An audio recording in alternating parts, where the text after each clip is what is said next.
Once your color schemes mini paintings are complete, you are going to be working on your final painting.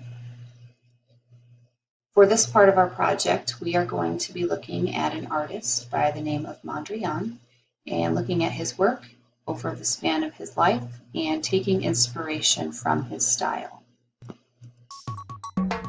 These bold colors and grids are the hallmark of artist Piet Mondrian. But the same artist, still known today for his instantly recognizable patterns, started out painting these. This summer, an exhibit at the Gemeente Museum in The Hague traces Mondrian's path from that to this. Benno Tempel, the museum's director, explains. So in the Netherlands there has always been a very strong tradition in landscape painting, dating back from the 17th century. And there was almost a golden rule. The horizon was low, so you had 1/3 of the painting being a landscape and 2/3 of the painting being sky with the famous Dutch clouds. But even in his early career, Mondrian is ready to break the rules. He has this early painting around 1900, a ditch by a farm. A landscape with the horizon very high, so there's almost no sky. And there is a tree standing in the foreground of the painting, dividing the painting into, you could almost say, squares and lines. In 1911, Mondrian moves to Paris, where the Cubist painters Georges Braque and Pablo Picasso influenced Mondrian to experiment with increasingly abstract styles. In 1915, Mondrian returns to the Netherlands and joins the Laren Artist Colony, where he befriends two artists who push him even further toward abstraction. Together, these three participate in the founding of the De Stijl movement. Like many artistic movements at the time, this group tried to make a definite break from the past. No more Dutch clouds and windmills for these guys. Mondrian calls his style at this time neoplasticism. Mondrian writes, "This new plastic idea will ignore the particulars of appearance. On the contrary, it should find its expression in the abstraction of form and color, that is to say, in the straight line in the clearly defined primary color." It all boils down to straight lines and primary colors, the signature Mondrian look you see in stores and on runways today. But despite how far Mondrian's style evolved from Dutch landscapes, it's still possible to see a connection to his early works. Although they're completely different, one is figurative, the other is abstract. You see that it's almost the same division of picture planes. And that's not done on purpose, it's done by intuition.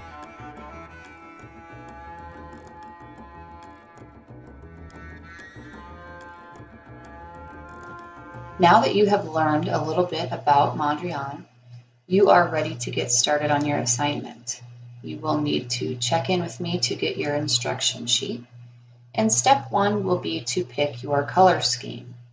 There are 3 different color schemes that you could use. You could use a primary color scheme, a secondary color scheme, or an analogous color scheme. If you choose an analogous color scheme, please remember that you have to use 3 colors that are next to each other on the color wheel. You will then be creating a painting using this triadic or 3-color color scheme. On the back of your instruction sheet, you are going to create your thumbnail sketch. So divide that rectangle on the back into 15 different sections. It's very important that it is 15 sections. This sketch will then be the guide for exactly what your final painting will look like. Now I suggest you use a variety of lines and or shapes because this pattern or this painting is meant to be somewhat abstract. If you would rather have more of a subject matter within your composition, you can, but you do have to have 15 sections. Next, you're going to create your color plan. Color your thumbnail sketch with colored pencils according to the list here. You will have 3 sections that are your pure colors, so 1 of each of your 3 pure colors. You will mix 3 different intermediate colors. You will mix 1 neutral color. You will mix 2 different tints and 2 different shades. You will use black and white for 1 section each, and you will have your 2 remaining sections with a pattern inside using your 3 colors from your color scheme. Now, as you decide on placement, I suggest that you arrange colors so that the same or similar colors do not touch and that you have then an interesting composition. Once your thumbnail sketch and color plan is complete, you are ready to check in and get your paper for the final painting.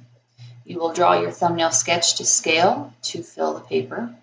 You will then paint your colors to match your color plan. Begin by painting all of the sections filled with the pure colors first.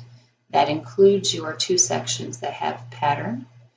Then you will paint your intermediates, your white section, your tints, your neutral section, your black section, and your shades. Painted sections should have 2 light layers of paint rather than 1 thick layer, because thick paint can crack and chip off your paper. While you are painting, keep these reminders in mind. Your mixed colors will include 3 different intermediate colors, 1 neutral color, 2 tints of a color or a tint of 2 different colors, and 2 shades of a color or a shade of 2 different colors.